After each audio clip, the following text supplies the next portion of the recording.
where your treasure is, there will your heart be also. God has hidden unlimited treasures in His Word. Every time we open it, we can discover a new treasure, or admire an old one. What will we find today? Let's dig in. Here's Carla Early with Treasure Hunt in the Word. Today we're going to start with Hebrews 12, verses 1 and 2.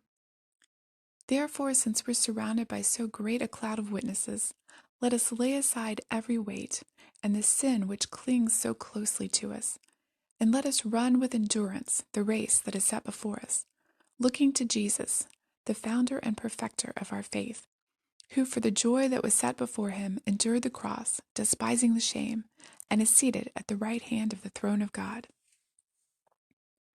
I've always heard when you see a therefore in a verse, you always look to see what it's there for.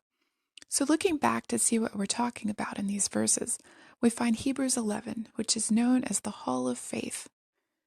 There's a list of people.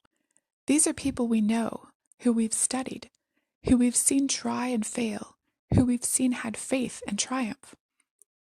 They had faith when the Old Testament still wasn't written yet. They didn't have the promises of the thousands of years of the Bible or the encouragement of the Psalms. They only had faith. They've run their race. Now they stand on the sidelines cheering us on. They're yelling, "Learn from my mistakes. Trust God with everything you have in you.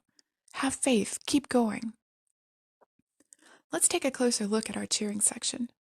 In row 4, there's Abel. He's yelling, "Give God your best. Don't settle for less." In row 5, there's Enoch. He's encouraging us, race with God by your side. Don't get in front and don't lag behind. Stay with him. Do everything only to please him. In row 7, we see Noah. He yells, "Listen to the coach. Do what he says. Stand out. Don't be afraid to be different. Dream big." Abraham stands in row 8 shouting, "Obey him no matter what. The sacrifice is always worth it. Live for the promise." Then Sarah drowns him out, chanting, "Nothing's impossible with God."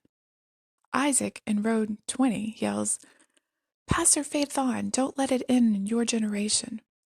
Jacob agrees with him. "Don't be afraid," he yells. Joseph in row 22 shouts, "His plan is always best. You never know how it'll turn out when you have faith and a good attitude." Moses yells, "Remember whose you are. No one can touch you." The people with him chant, "Let God fight your battles." Rahab's voice calls, "Obey and follow him." In this stadium, there are thousands upon thousands. What other voices do you hear? Can you pick out your own personal cheering section of those who've run the race before you? Maybe a grandma who's yelling, "I prayed for you.